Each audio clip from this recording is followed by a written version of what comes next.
বাংলাদেশ ক্রিকেটের জন্য আরও একটি ঐতিহাসিক দিন। সিরিজের তৃতীয় এবং শেষ ওয়ানডেতে পাকিস্তানকে ১১ রানে হারালো বাংলাদেশ। তাতেই সাবেক বিশ্ব চ্যাম্পিয়নদের হারিয়ে ২-১ ব্যবধানে সিরিজ জয়। ব্যাট হাতে আলো ছড়ালেন তানজিদ তামিম, আর বল হাতে ঝড় তুললেন তাসকিন আহমেদ। ১১ বছর পর পাকিস্তানের সাথে ওয়ানডে সিরিজ জিতল বাংলাদেশ। ওয়ানডে ফরম্যাটে খারাপ সময় কাটিয়ে দুর্বার গতিতে এগিয়ে যাচ্ছে বাংলাদেশ।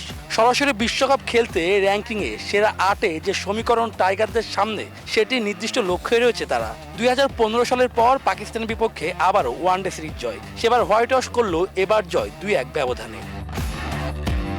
যুক্তরাষ্ট্রের ১ নম্বর জিম চেইন গোল্ড জিম এখন আবারও বাংলাদেশে।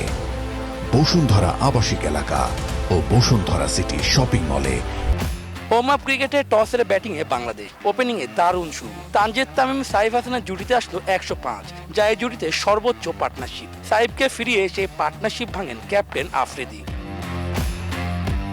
নাজমুল শান্ত সেট হয়ে উইকেট বিলিয়ে আসলেন, তখন এক প্রান্তে অবিচল তানজিদ তামিম।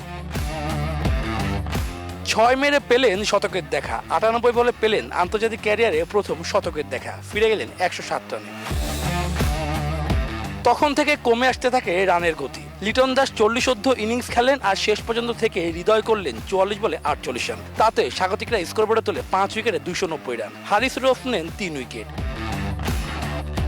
টার্গেটে খেলতে নেমে দলীয় ১৭ রানে নেই পাকিস্তানের ৩ উইকেট। গাজী ঘড়ি ও আব্দুল সামাদও সাজঘরে দলীয় ১০০ পার হওয়ার আগেই। ষষ্ঠ উইকেটে সালমান আগা ও সাদ মাসুদের পার্টনারশিপে আসলো ৭৯। মোস্তাফিজ ভাঙলেন সেই পার্টনারশিপ, ফেরালেন সাদকে।